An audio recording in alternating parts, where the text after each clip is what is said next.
Hey everyone, welcome back to Data and Donuts. My name's Aaron. I'm here with my friend and colleague, Dr. Kate Mueller. Today we're going to talk a little bit about how data is used in student services. But before we get into our conversation today, I'd like Dr. Mueller to tell us a little bit about herself. Thanks, Aaron.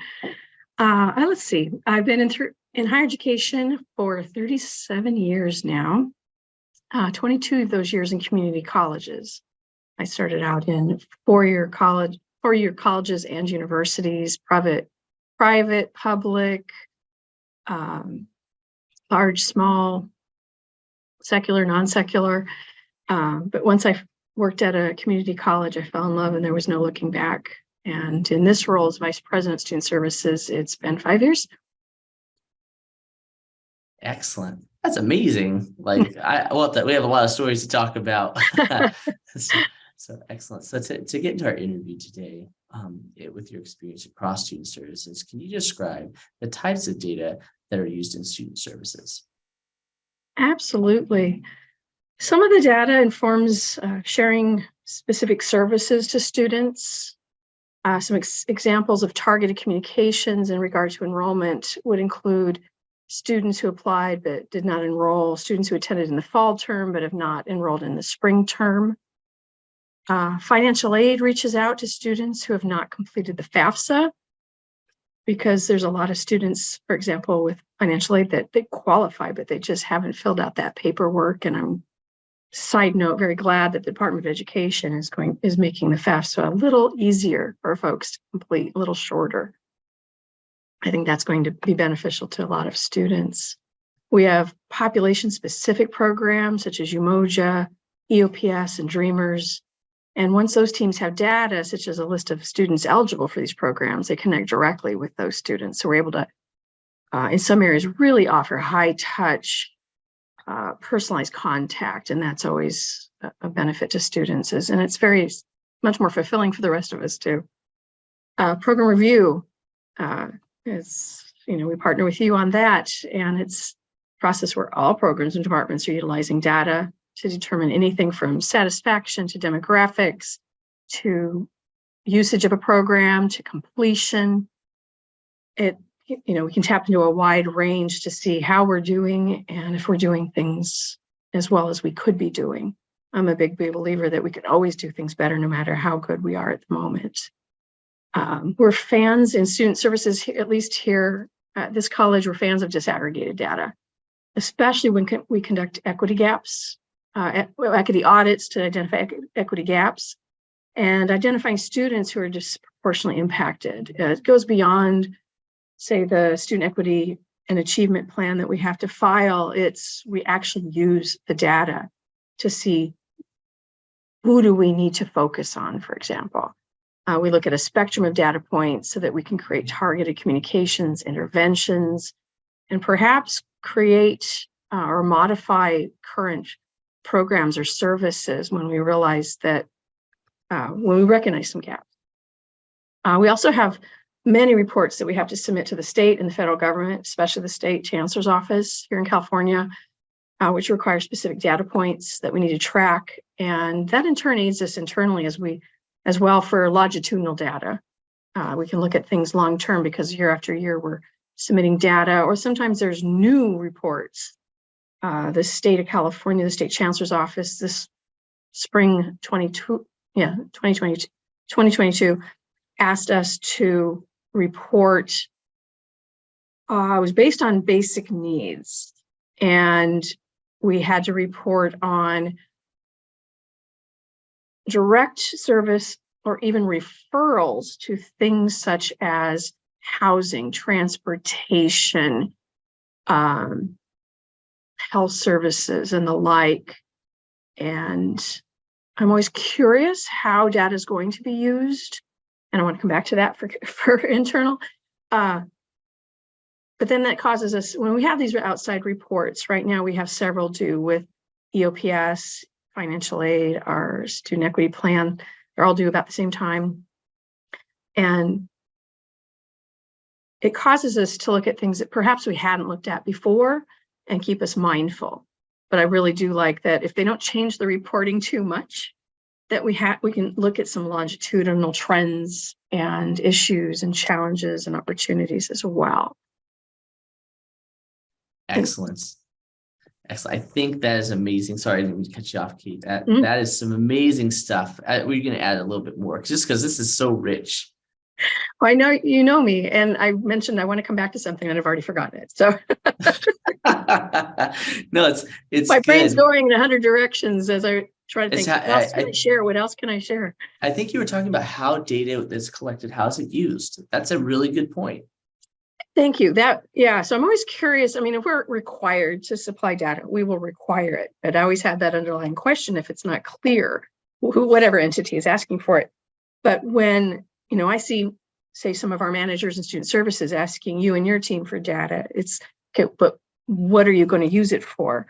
If we're asking student-specific questions in surveys, are we going to use that information? It's not a big brother micromanaging aspect. It's we should only be asking for data or collecting data that we're actually going to use, because time is valuable. And if we're going to ask a certain amount of questions and we want, say, students in a survey to give us some meaningful information with open-ended questions, let's focus is my point, I guess, because we could have this laundry list of things we wish we knew. And is it just for kicks and giggles?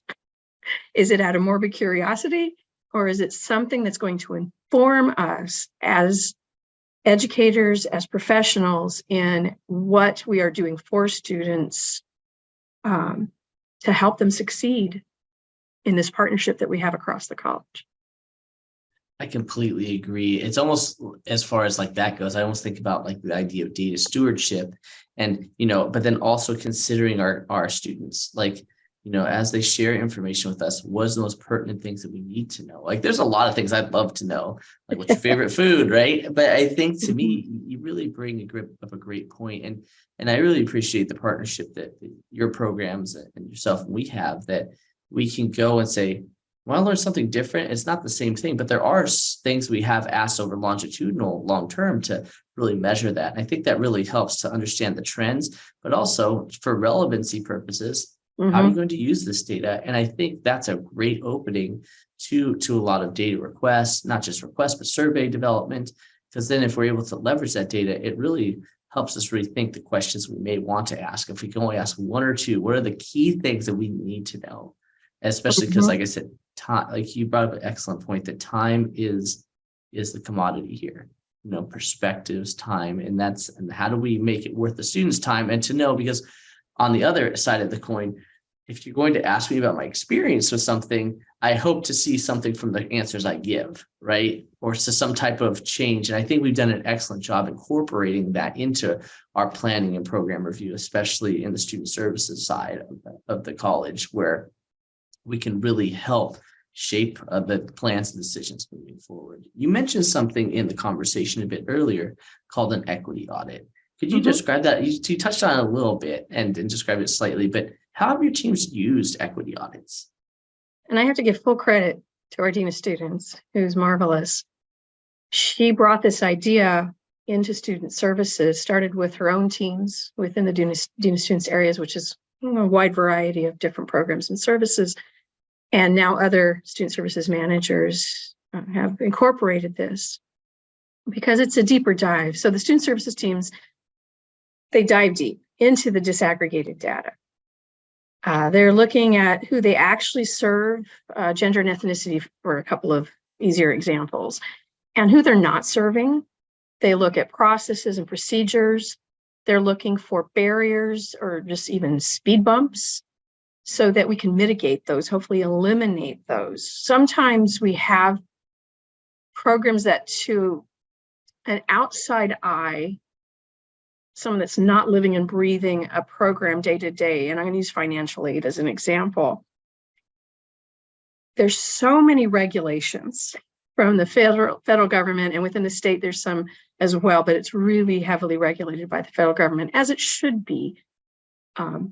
So if you're not familiar with all of the things that we're asked to do, or I should really say required to do, to say verify a student's identification, to they'll get flagged by the Department of Education to say you need to go through their file and look at all their documents.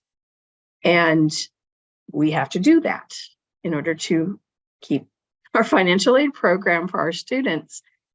And so if you're not familiar with it, it might look like we're just throwing up barriers.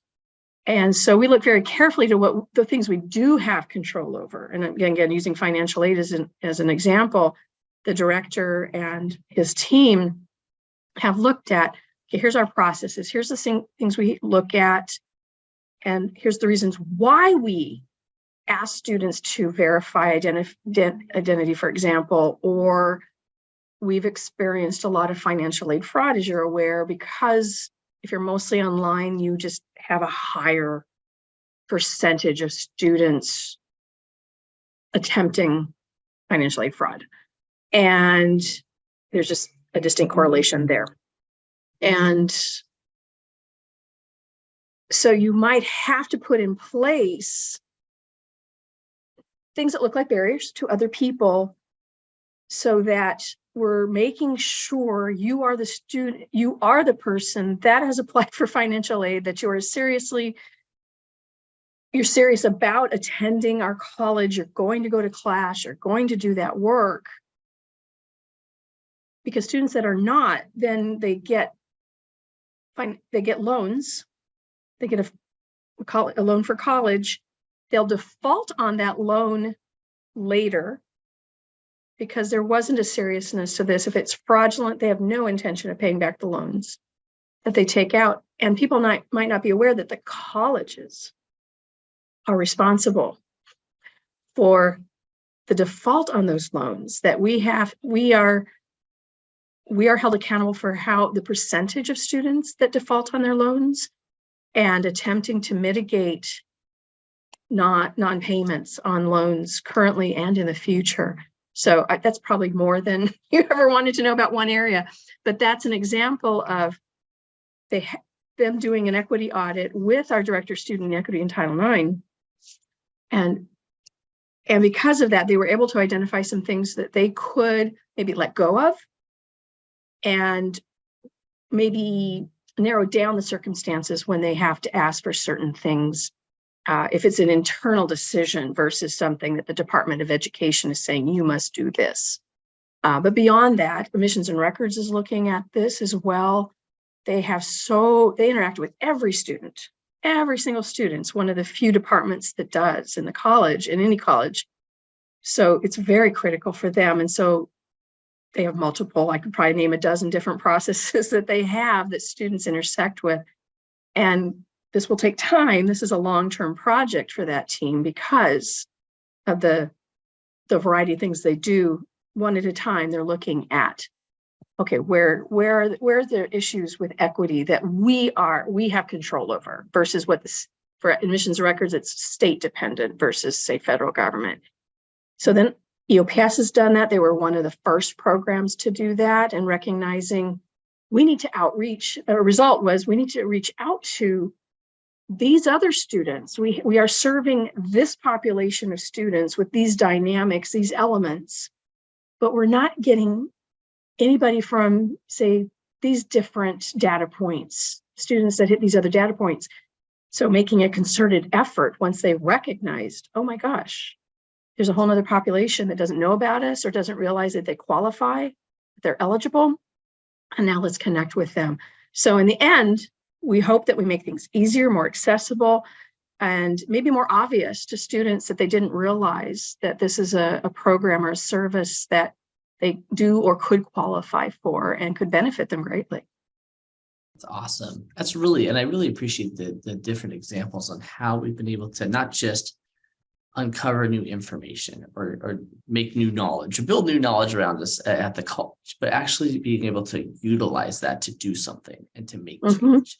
And I think just for the example that you gave, we have started to see the shifts in the numbers because of that work based on the equity audits, based on the communications. And I think that's what we're here for, is to help facilitate that change. So that's really cool.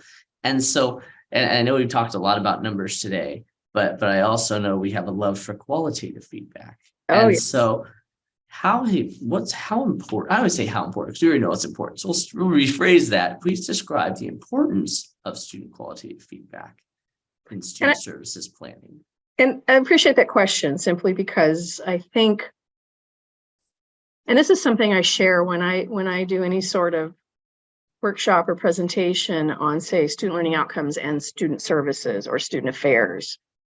For folks that are at four-year institutions, student affairs, student services, pretty much the same thing, just we call it different things. But I've done a lot of workshops on those because some people don't understand that they might be encouraged or pushed to supply raw numbers, right? Just here's your data, here's the numbers, here's the data. And then when they think of data, they're just thinking of, okay, we serve this many students or this percentage of students, and then they're disaggregated after that on, well, this percentage of Latinx or this percentage of women, et cetera. And it doesn't tell the whole story. I am a big believer that qualitative and quantitative are equally important, especially for student services, because yes, you need to have numbers for, say, workload measures and admissions and records to say on this month or this year or whatever time period, we processed this many applications, we processed this many transcripts, et cetera, because you can do some math to say, okay, it takes this long and we have this quantity, so we need this many staff members. Straight out quantitative. But say program review that we've talked about, or you're vying for any resources post doing your program review and saying, I need these things to explain the impact on students. If you can get student stories, whether it's case studies, testimonials as to the impact of a program, because that reached that student and the positive impact it had in their persistence and hopefully completion, and they're moving on and hopefully success further out if they've transferred to another school, that they take these things with them.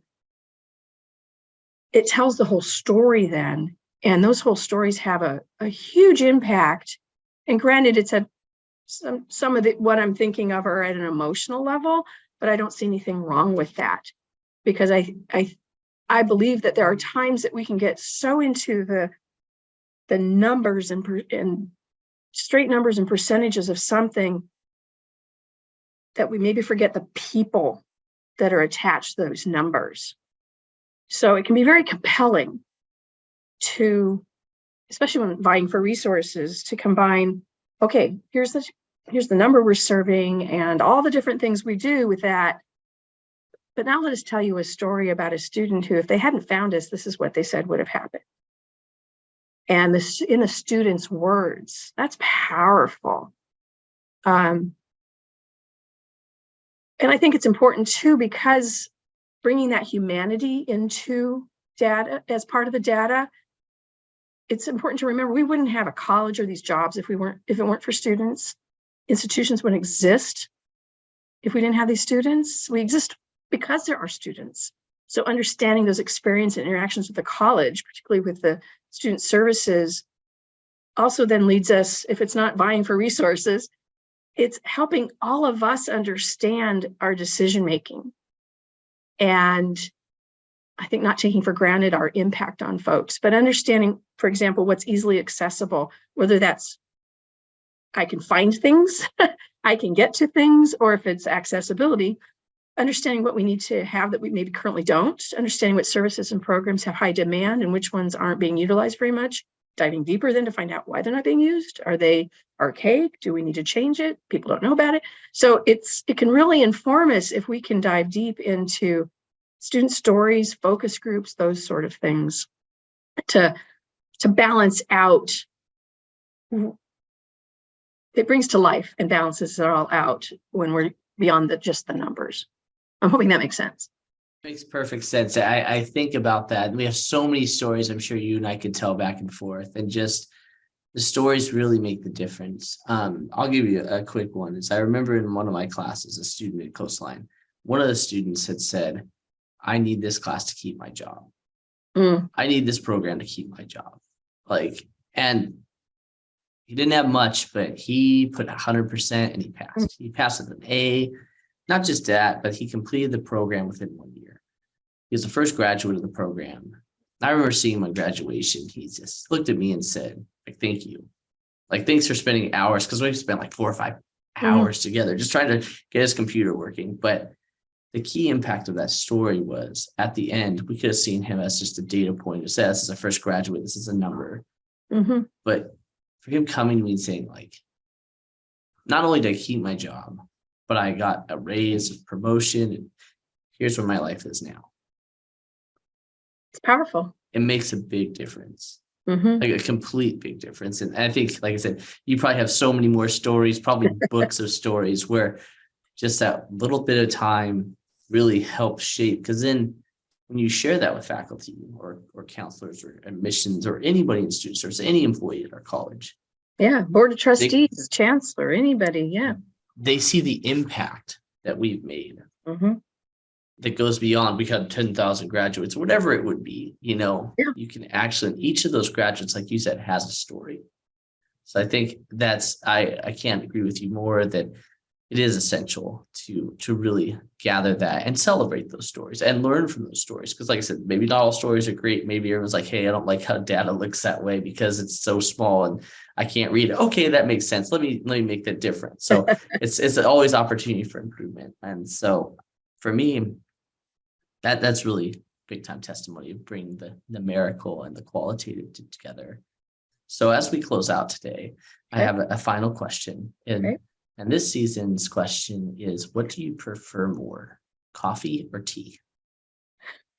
I had a hard time answering that because I never used to drink coffee most of my life. And I just never did. I mean, I like the flavor of coffee, but then I went and lived in the Middle East for 15 months. So now I do drink coffee. But my favorite but I'd still have to say tea is probably my go-to more than coffee because I like more foo-foo coffee drinks. I need the flavors and the syrups, and that's just most days that's a few too more calories if I'm not getting my steps in. So tea's a saner choice, and it has less caffeine too, because some days my caffeine sensitivity can really vary. But my favorite would have to be just about any tea from 7 Leaves. Okay, excellent. I've driven past 7 Leaves, I think, for 8 years now, and I haven't stopped in yet. I'm going to, like in the next 2 weeks, I promise I'm going to. So I'll probably email you for recommendations. There you go. There you go. Well, thank you so much, Kate, for hanging out today, sharing some great insight, and hopefully we'll be able to do this again next season. Be fun. I've enjoyed it. Thank you. Excellent. Thank you.